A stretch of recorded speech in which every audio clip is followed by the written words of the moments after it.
నిన్ను నడిపించే ఆయన మహాజ్ఞాని అని నమ్మాలి. ఏమిటి? మీకు బైబిల్లో ఒక వచనం ఉంది, చెప్తా, తీసి చూపించాలి త్వరగా. దేవుని వెర్రితనము మనుషుల జ్ఞానము కంటే జ్ఞానము గలది. తొందరగా. అబ్బా, ఆ మాట ఒకసారి మళ్ళా వ్యతిరేక దిశలో ఆలోచించండి. దేవుని వెర్రితనము మనుషుల జ్ఞానము కంటే జ్ఞానము గలది. ఓకే, దేవుడికి కూడా వెర్రితనం ఉంటుందా? వెర్రితనం అంటే పిచ్చితనం. దేవుడికి కూడా పిచ్చి ఉందా? దేవుడికి కూడా వెర్రి ఉందా?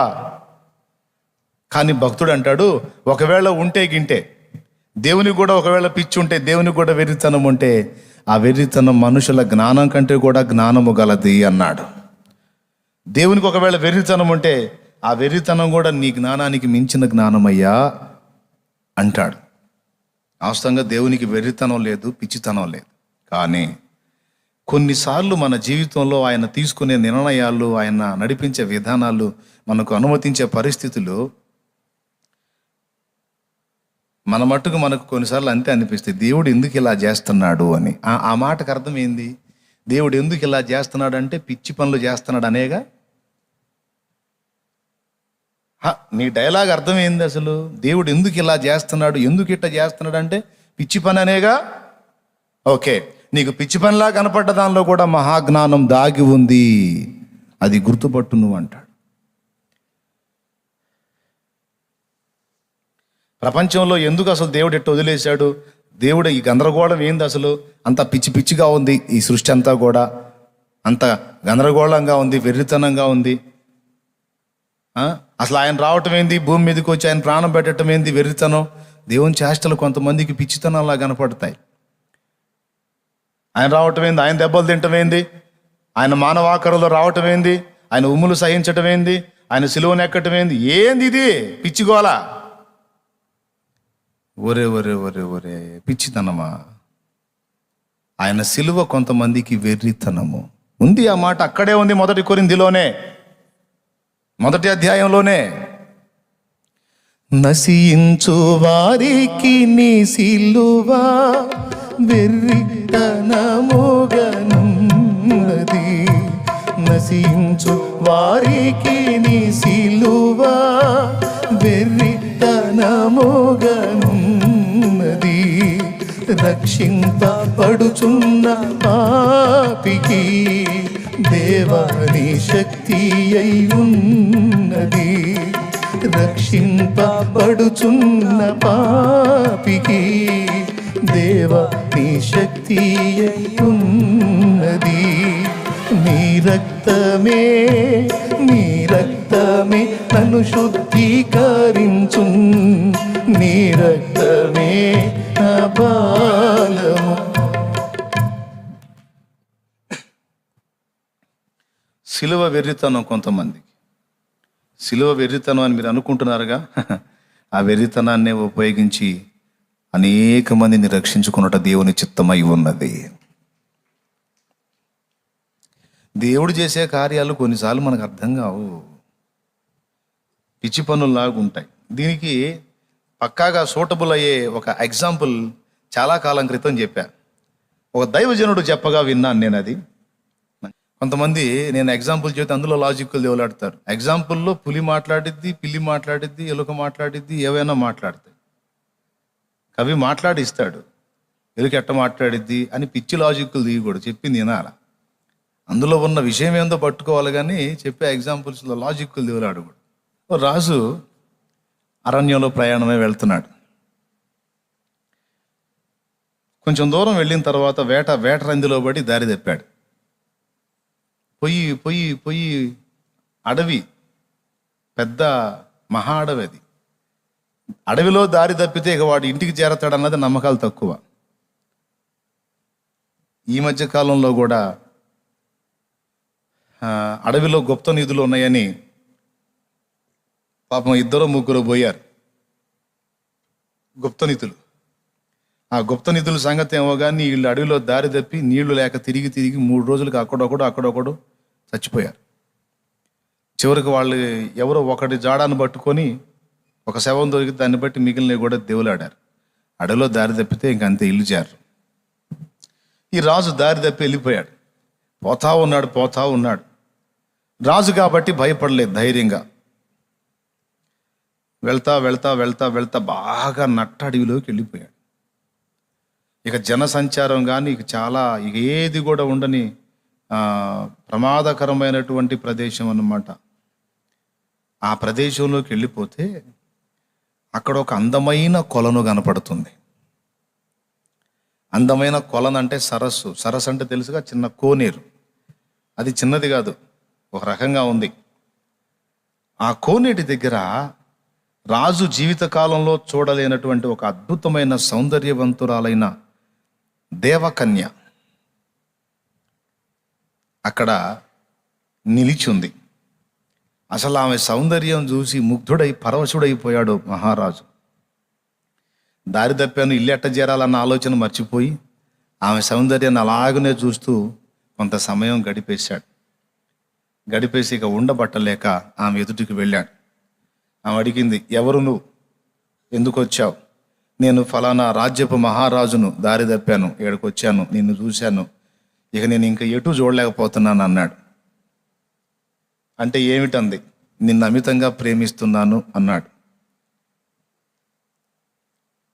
కురూపి దగ్గరికి పోయి ఎవడు చెప్పడు ఆ మాట. ఇప్పుడు లోకంలో కూడా కొంతమంది అమ్మాయిలు అబ్బాయి ప్రేమిస్తున్నాడు అంటే నేనంటే అతనికి చాలా ఇష్టం అంటది. దేన్ని బట్ట తెలుసా? సొగసు జూచి, వద్దులే టైం లేదు, అవునా? సౌందర్యవంతురాలైతే వాడు ఐ లవ్ యూ అంటాడు. కురూపి దగ్గరికి పోయి అంటాడు ఎవడన్నా? అలా అనేవాడు యథార్థవంతుడు. అట్టంటోడు ఉంటే దండేసి దండం పెడతాను నేను. దేవుని స్తోత్రం, హల్లెలూయా. భయంకరమైన మనిషి దగ్గరికి పోయి ఐ లవ్ యూ అనేవాడు ఎవడైనా ఉంటే దండేసి దండం పెట్టాలి. మనుషుల్లో ఎవరు లేరు, ప్రభు అయిన యేసు ఉన్నాడు. కురూపినైనా వికారినైనా హక్కున చేర్చును యేసయ్య ప్రేమ. కురూపినైనా వికారినైనా హక్కున చేర్చును యేసయ్య ప్రేమ. ప్రేమంటే ప్రేమ, యేసయ్య ప్రేమ, లోకాన దొరకనిదా ప్రేమ. జ్ఞానాని కందని తండ్రి ప్రేమ. Praise the lord. ఆ అమ్మగారి సౌందర్యం మనోడికి బాగా నచ్చింది, కళ్ళు తిప్పుకోలేకపోతున్నాడు. ఇక చెప్పేశాడు మనసులో మాట, నేను నిన్ను ప్రాణం కంటే ఎక్కువగా ప్రేమిస్తున్నాను, ఇక నీవు నా భార్యవు కావాలన్నాడు. ఒరే బాబు, నువ్వే మానవుడివి, నేనేమో దేవలోకం నుండి వచ్చాను, అసలు మన ఇద్దరికి పెళ్ళేమిటి, అసలు కుదరదాను. లేదు ఎట్లన్నా కానీ నేను నిన్ను మ్యారేజ్ చేసుకోవాల్సిందే, గాంధర్వ వివాహం చేసుకుంటాను అన్నాడు. గాంధర్వ వివాహం అంటే అప్పుడప్పుడు ఏం లేదు, జస్ట్ ఉంగరం తీసి ఆమె చేతికి పెడతాడు, పెళ్ళి అయిపోయింది. ఈమెని బలవంతం పెట్టాడు. ఒకటే మాట, నువ్వు రెండు చెయ్యి, నన్ను పెళ్ళన్నా చేసుకో, లేకపోతే నన్ను ఇక్కడే నీ చేతులతో చంపేసేయమని. ఇక ఆమె ఏం చేసింది, రే బాబు మీకు మాకు సాంగత్యం కుదరదు, వద్దంది. ఏమన్నా కానీ నన్ను చేసుకోవాల్సిందే నువ్వు, లేకపోతే నీ చేతులతోనే చంపి వెళ్ళు అని వాడు ప్రాణత్యాగానికి కూడా పూనుకున్నాడు. సరే, ఆమె ఆలోచించి, సరే నేను నిన్ను చేసుకుంటాను, ఎందుకంటే ఇంతగా నన్ను కోరుకున్నావు కాబట్టి నిన్ను చేసుకుంటాను. అయితే ఒక్క షరతు. చెప్పు అన్నాడు. నేను నిన్ను చేసుకుంటాను, నీతో పాటు రాజ్యానికి వస్తాను, నేను ఏమి చేసినా ఇది నువ్వు ఎందుకు చేశావు అని నువ్వు అడగకూడదు, అడిగిన మరుక్షణం నేను వెళ్ళిపోతాను అంది. ఇలా ఎందుకు చేశావు ఇది ఎందుకు చేశావు అనే ప్రశ్న నీ నోటి నుండి వస్తే నేను నిన్ను ఆ క్షణాన్ని వెళ్ళిపోతానని. మనోడి ఫీలింగ్ ఏంటంటే, నేను అంటే కదా నువ్వు పోయేది, నువ్వు ఏమన్నా చెయ్యి, చచ్చిపోతానికి ఇష్టపడతా, కానీ నువ్వు మాత్రం నాకు రాణివి కావాల్సిందే అని మంకు పట్టు పెట్టాడు. సరే, ఆమె గాంధర్వ వివాహానికి ఒప్పుకుంది, భార్య అయిపోయింది. ఇక చిన్నగా వెళ్ళాడు, తీసుకొని రాజ్యానికి వెళ్ళాడు. దారి ఆమె చూపించింది. వెళ్ళాడు. మహారాణిని రాజ్యంలో తీసుకొస్తుంటే రాజ్య పౌరులంతా విస్తుపోయి చూస్తున్నారు. ఇప్పట్లో ఆల్రెడీ ఒక భార్య ఉంటే ఇంకొక ఆమెను తీసుకెళ్తే సంతోషంగా చేర్చుకోవటం కాదు, పోలీసులకు చెప్పి జాయింట్లు తీపిస్తారు. అప్పట్లో మరి మహారాజులు బహుభార్యత్వం కలిగి ఉంటారు కాబట్టి అది కేసేం కాదు చక్కగా, ఎందుకంటే ఆయనే ప్రభుత్వం కదా. ఇంకా శిక్ష వేసేది ఎవరు? తీసుకొని వెళ్తా ఉంటే రాజ్య పౌరులంతా కూడా విస్తుపోయి చూస్తున్నారు. ఎందుకు తెలుసా? ఇంత సౌందర్యవంతురాలైన స్త్రీని ఇంతవరకు మేము చూడలేదు అని. సరే, చాలా సంతోషంగా జీవితం మొదలుపెట్టాడు. ఆమెతో సజావుగా సాగింది. సంతోషం, ఎంతో ఆనందం పొందాడు. ఆమె గర్భవతి అయింది. గర్భవతి అయిన సంతోషంగా సంబరం చేయించాడు. ఒకరోజు బిడ్డకు జన్మనిచ్చింది. మహారాజా, శుభవార్త. ఏమిటి? పండంటి మగబిడ్డ మహారాజా, యువరాజు పుట్టాడు అని దాసి చెప్పింది. వెంటనే మెళ్ళో ఏదో ఉంటుందిగా తీసి హారం ఇచ్చేసి పో, పండుగ చేసుకోపో అన్నాడు. కాసేపటి తర్వాత ఇంకొక ఆమె వచ్చి, మహారాజా మహారాజా, ఏమిటి? దుర్వార్త అంది. ఏమిటి దుర్వార్త? మహారాణి గారు మహారాణి గారు ఏమైంది? మహారాణి గారికి టెన్షన్. బాబుని చంపేసింది మహారాజా. చంపేసిందా? యువరాజు పుట్టాడని సంతోషపడితే చంపేసిందా అనుకొని లోపలికి వెళ్ళి చూస్తే పుట్టిన బిడ్డ చనిపోయి ఉంది. బాధ వేసింది ఇక మనోడికి. ఈ మనిషి రాక్షస, బిడ్డను చంపేసింది ఏంటి పిచ్చిది అని. అయినా ఆమె మీద అతనికి వ్యామోహం తీరలా. ఇంకా ఆమె భార్యగా కావాలనుకున్నాడు. అందుకని అడగబోయాడు. గుర్తొచ్చింది, నువ్వు ఎందుకు చేశావు అంటే మాత్రం ఇంకంతే సంగతులు అంది కదా. ఇక అడగబోయేసరికి గుర్తొచ్చింది, మా అప్పతే పోయాడు అనుకున్నాడు. సరే, వాడిని తీసి వైనం చేశారు. మళ్ళా కొద్ది కాలానికి మళ్ళా ఆమె గర్భవతి అయింది. మళ్ళా ఒక బిడ్డకు జన్మనిచ్చింది. సంతోషంతో మళ్ళా కబురు వచ్చింది, మహారాజా శుభవార్త.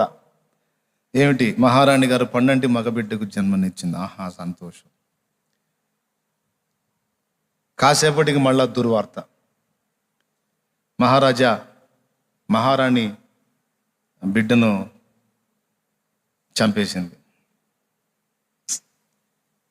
ఎందుకు చేస్తుంది? మనిషా దెయ్యమా? అసలు ఏం అర్థం కావట్లేదు.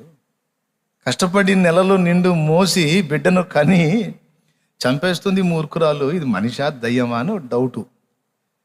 కానీ కాదు, ప్రత్యేకమైన వ్యక్తే, మనిషే. ఓకే, ఇంకా వ్యామోహం తీరలా. అడుగుదాం అనిపించింది, ఎందుకు చేస్తున్నావు ఈ పిచ్చి పనులు అందాం అనిపించింది. అంటే పోయిద్దిగా. లేదు ఇంకా ఉండాల. ఒక్కొక్కడికి అంతే. ఒక పక్క దరిద్ర పనులతో నాశనం అవుతున్నా సిగ్గురాదు, కొనసాగిస్తానే ఉంటారు. దేవునికి స్తోత్రం చెప్పండి మీరు. సరే, చేసేది ఏముందని బాధపడ్డాడు, వదిలేశాడు. ఓ రోజు పొరుగు రాజ్యపు రాజు చచ్చిపోయాడు. చనిపోతే మరి ఇరుగు పొరుగు రాజ్యాల రాజులు వెళ్ళి సంతాపాన్ని ప్రకటిస్తారు కదా. మనోడు ఈ మహారాణిని తీసుకున్నాడు. ఎవరిని? ఈ సౌందర్య రాశిని తీసుకొని రథం మీద ఎక్కించుకొని తీసుకెళ్ళాడు. అక్కడ వాతావరణం అంతా కూడా దుఃఖ సహితంగా ఉంది. అక్కడ రాజు చచ్చిపోయాడు. పాపం మహారాణి, అతని భార్య అతని మీద పడి మహారోదన, చాలా దుఃఖపడుతుంది. ఆమె ఏడుస్తూ ఆమె పలుకుతున్న మాటలు అక్కడ ఉన్న వాళ్ళంతా విని కన్నీరు మున్నీరు అవుతున్నారు. ఈ భార్యాభర్తలు కూడా వెళ్ళారు అక్కడికి, ఈ రాజు రాణి కూడా. పాపం ఈ రాజు కూడా కన్నీళ్ళు వస్తున్నాయి ఆమె దుఃఖం చూసి. వెంటనే ఈమె రాజు పక్కన ఉంది కదా రాణి, ఆమె వీళ్ళందరి మోకాలు చూసి వాళ్ళందరూ ఏడుస్తున్నారు. మహారాణి ఏడుస్తుంది, మృతదేహం అక్కడ ఉంది. ఈమె పక్క నవ్వింది. ఇప్పుడు అందరూ ఏడుస్తున్నప్పుడు అందరికీ వినబడేటట్టు ఒకళ్ళు పక్కపక్క నవ్వితే ఏమంటారు? ఆ పరువు నిలువున పోయింది. ఎవరికి?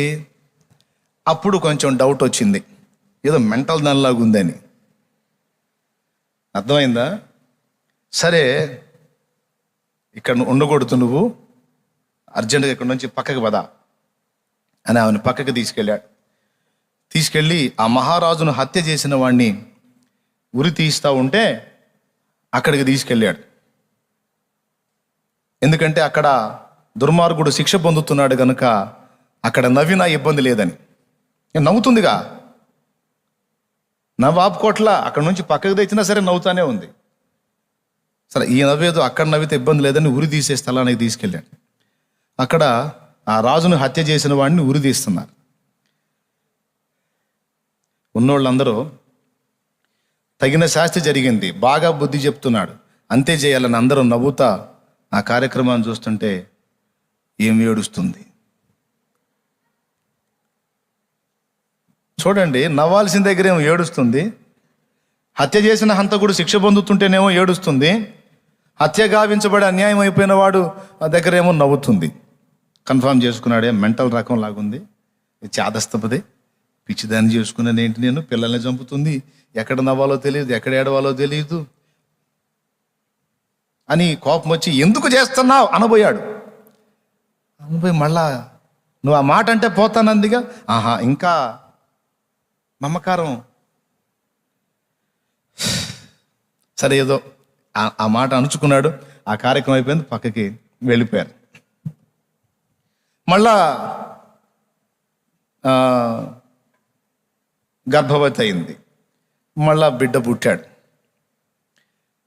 ఇక ఈయన్ని కూడా బతకనిచ్చేటట్టు లేదు అని కాపలా కాసుకున్నాడు. పగటి వేళ కన్నది, నైట్ వాడిని తీసుకొని వెళ్తుంది, బయటికి వెళ్తుంది. ఇద్దరినేమో అక్కడే చంపింది, ఒకడినేమో బయటికి తీసుకెళ్తుంది. ఆగు అన్నాడు. ఏమిటంది? ఏంది నువ్వు చేస్తుంది అన్నాడు. నేను అన్న మాట గుర్తుందా అంది. ఉంది, తెలుసు, నువ్వు పోతావు, పోతే పోయావు,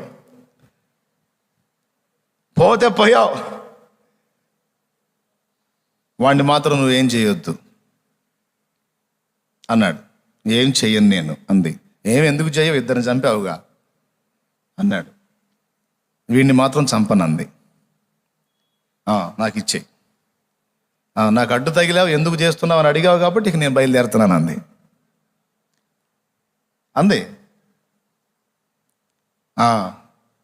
వెళ్ళు, అయితే ఒక మాట, ఎటుగుడి వెళ్తున్నావు కనుక అసలు నువ్వు అట్లా ఎందుకు చేసావో చెప్పెళ్ళు అన్నాడు.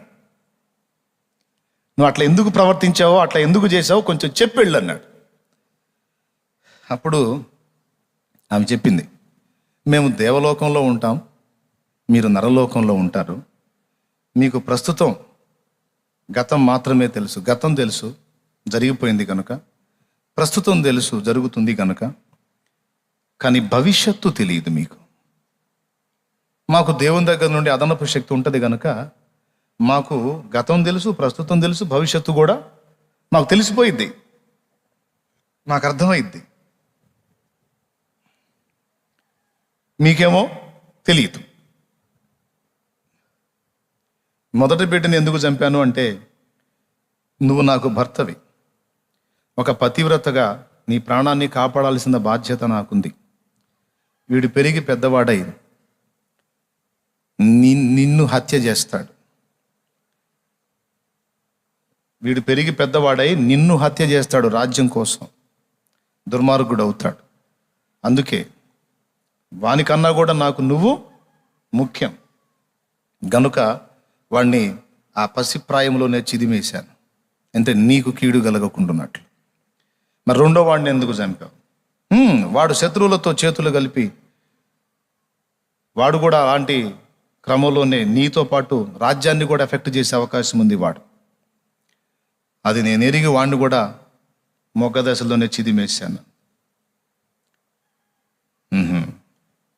మరి సరే కానీ అక్కడ మహారాజు చనిపోయిన దగ్గర మరి పక్కపక్క నవ్వావుగా, మరి అదెందుకు చేశావు అంటే అప్పుడు చెప్పింది, అక్కడ ఆ రాజు శవం మీద పడి ఏడుస్తున్న మహారాణి నటన చూసి ఆశ్చర్యం అనిపించి నవ్వాలే అంది. నటన ఏమిటి అన్నాడు. ఆమె అక్కడ శవం మీద పడి ఏడుస్తూ అంతమందిని ఏడిపించింది చూడు, ఎంత అద్భుతమైన నటనో అని నాకు ఆశ్చర్యం వేసి నవ్వొచ్చింది. ఆమె ఏడుస్తున్నందుకు సగం, ఆమె ఏడుపు చూసి నిజమని నమ్మి జనమంతా ఏడుస్తున్నారు చూడు, వాళ్ళ ఏడుపులు చూసి నాకు చాలా హాస్యం అనిపించి నవ్వాను. ఏం మాట్లాడుతున్నావు అంటే అప్పుడు చెప్పింది, అసలు ఆ రాజు చావుకి కారణం మరెవరో కాదు, ఆ మహారాణే. వాడిని చంపిందే ఆమె. అది మీకు తెలియదుగా, మరుగున ఏం జరిగిందో మీకు తెలియదుగా, కళ్ళ ముందు కనపడ్డది మీరు నమ్ముతారు. మీరు అసలు వాస్తవం నాకు తెలుసు కనుక నేను నవ్వాను. మరి ఉరి తీసేటప్పుడు వాడిని చూసి ఎందుకు ఏడ్చావు అని అడిగాడు. వాస్తవంగా వాడు నిరపరాధి. అందరూ ఏమనుకున్నారు, అపరాధిని పట్టుకొనేమో హంతకురాల్ని పట్టుకొనేమో ఏడ్చారు, నిరపరాధిని పట్టుకొని ఉరి తీస్తాను నవ్వారు. ఈ మనుషుల చాదస్తపు క్రియను చూసి నాకేమో ఇక్కడ నవ్వొచ్చింది, అక్కడ పాపం ఏమి ఎరగని ఒక అభాగ్యుడు బలవుతుంటే దుఃఖము కలిగింది అంది. ఓహో అదే ఆ సంగతి. మరి ఇప్పుడు వీడిని ఎక్కడికి తీసుకెళ్తున్నా? వీడిని చంపడానికి కాదు, వీడు రాజ్యములో రాజు దగ్గర పెరిగితే గర్వహృదయుడై వీడు కూడా ప్రమాదకారిగా మారే అవకాశం ఉంటుంది. ఆ పరిస్థితి వీడికి కలగకుండాన్నట్లు ఒక బీదవారి ఇంట వీడిని వదులుదామని వెళ్తున్నాను అంది. ఒక బేదరికంలో వీడు పెరిగి పెద్దవాడైనప్పుడు వీడు అనుభవంలోకి వచ్చేస్తాడు. సో దానికి ముందు వీడికి ఇది అభ్యాసం కావాలి కాబట్టి వీడిని అక్కడ వదలటానికి బయలుదేరాను. ఈమె చేసిన ఈ 5 చేష్టలు కాసేపు విన్న మీకు రాజుకి అందరికి కూడా పిచ్చితనంగానే అనిపించాయి. కానీ ఆమె విషయం చెప్పినప్పుడు అరే అనిపించింది. తర్వాత ఇక మీరు ఇందులో లాజిక్లు దేవులాడొద్దు, మళ్ళీ ముందే చెప్పాను అట్లెందుకు ఇట్లెందుకు అని. జస్ట్ మీకు ఒక కథ చెప్పాను అంతే. మళ్ళీ చెబుతున్నా, ఒక కథ చెప్పాను. ఈ కథను ఎందుకు చెప్పానంటే కొన్నిసార్లు మన జీవితంలో దేవుడు జరిగించే క్రియలు ఇలానే ఉంటాయి. అర్థమైతే స్తోత్రం చెప్పు ప్రభువుకి. అర్థమైందా? కొన్నిసార్లు సమాజంలో దేవుడు జరిగించే క్రియలు, మన వ్యక్తిగత జీవితంలో, కుటుంబంలో, వ్యక్తులలో జరిగించే క్రియలు మనకి వెర్రితనంగానే కనిపిస్తాయి. కానీ వాటి వెనక ఉన్న నీ గూఢత ఏమిటో ఆయనకు మాత్రమే తెలుసు, మనకు తెలియదు. ఎందుకనగా ఆయన భూత భవిష్యత్తు వర్తమాన కాలములో ఎరిగిన వాడు, అన్ని కాలములలో ఉన్నవాడు ఆయన. హల్లెలూయా. కాబట్టే ఆయన చేసేటువంటి చర్యలు నీకు అర్థం కాకపోతే ఇందులో ఏదో నాకు అర్థం కాని సంగతి దేవుడు ఉంచాడు అని మోకర్లుని ప్రార్థన చేయి. దేవుడు నీకు బయలుపరుస్తాడు. ఆయన చిత్తమైతే బయలుపరుస్తాడు, లేకపోతే మౌనంగా ఉంటాడు. మౌనంగా ఉన్నాడంటే భవిష్యత్తులో నీకే అర్థమవుతుందిలే అని. నా జీవితం ఆ రోజు ఎందుకు అలాగా రకరకాల మలుపులు తిప్పాడో నాకు ఆనాడు అర్థం కాలేదు. కానీ ఈనాడు దాని అభ్యాసం ఎందుకు అలాగా అనుమతించాడో ఈరోజు దాని పరిస్థితి నాకు అర్థమవుతుంది. అలాగే మీ జీవితాల్లో కూడా కొన్ని సంఘటనలు గతంలో జరిగినప్పుడు అవి మీకు బాధ కలిగించాయి. ఎందుకో అట్లా జరిగింది అనుకున్నారు. కానీ ఈరోజు కొన్ని పరిస్థితులు మీకు అర్థమవుతున్నాయి. ఓహో ఆనాడు అలా జరిగింది ఎందుకా అని. అలాగే ఈరోజు నువ్వు అనుభవిస్తున్న ప్రతికూల పరిస్థితులన్నీ కూడా దేవుడు తన మహాజ్ఞానము చేత నీ ఆశీర్వాదం కోసం మార్చగల సమర్థుడు.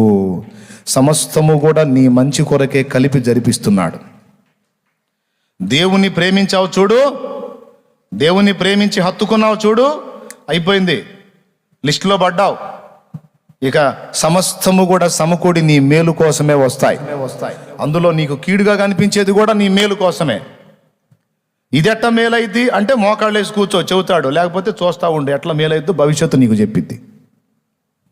ఎంతమందికి అర్థమైంది? అంతేకాని దేవుడేదో పగబట్టాడు, దేవుడేదో పట్టించుకోవటం లేదు, దేవుడేందో నన్ను వదిలేసినట్టున్నాడు, ఇట్లాంటి పదాలు వాడొద్దు. దేవుని చర్యలు వెర్రిముర్రి చేష్టలని భ్రమపడవద్దు. ఆయన సమస్త చర్యలలో సంపూర్ణ జ్ఞానము ఇమిడి ఉంది. హల్లెలూయా. బుద్ధియు జ్ఞానము సంపదలన్నీ గుప్తమయ్యున్నవి నీయందే.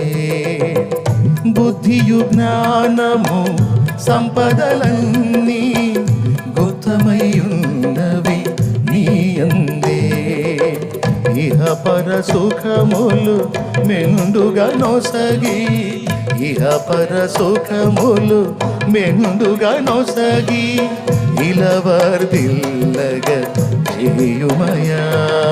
దేవారావయ్యా నీ దీవెనలీవయ్యా, మాకందరికి దేవారావయ్యా నీ దీవెనలీవయ్యా. చాలు, ఆ తర్వాత పాడితే మళ్ళీ పెళ్లి పాట అయింది. దేవునికి స్తోత్రం కలుగును గాక. బుద్ధి జ్ఞానముల సర్వ సంపదలు ఎవని యందు గుప్తములై ఉన్నవి. పిచ్చి పనులు చేస్తాడా? అనవసర పనులు చేస్తాడా? ఎప్పుడు అనుకోవద్దు. నమ్ముతావా దేవుని జ్ఞానాన్ని? నమ్ముతావా దేవుని శక్తిని? నమ్మవా? నమ్మకపోతే నీ కర్మ పో. నీ జ్ఞానం కాదే, మనుష్య జ్ఞానం కాదు, దైవ జ్ఞానము చేత నడిపించబడితే ధన్యమవుతుంది బ్రతుకు. సలహా చెబుతారు, ఆ బిజినెస్ బాగుంటుంది చేయకూడదు అని. ముఖం పగిలినాక అర్థమైద్ది వాడి మాటలు నేను ఇట్ట అయిపోయానని. అదే దేవుని జ్ఞానం కనిపెట్టుకొని దేవుని దగ్గర అడిగితే దేవుడు చెప్తాడు దాని పర్యవసానం నీకు భవిష్యత్తులో ఎలా ఉంటుందో. ఆహా, దేవుడు ఈ చెప్పడానికి కూర్చున్నాడా అని కొంతమంది అంటారేమో. అరే, నీకు ఆత్మ సంబంధమైన చెబుతాడు. నువ్వు బాగా సమీపం అయితే భౌతికంగా కూడా నీకు ఆయన సలహాలు ఇస్తాడు. దేనికైనా మంచి సలహాదారు ఆయన. నేను శరీర సంబంధమైన సలహాలు ఇవ్వను, ఆత్మ సంబంధమైన వాటికి సలహాలు ఇస్తానని ఎప్పుడని చెప్పాడా?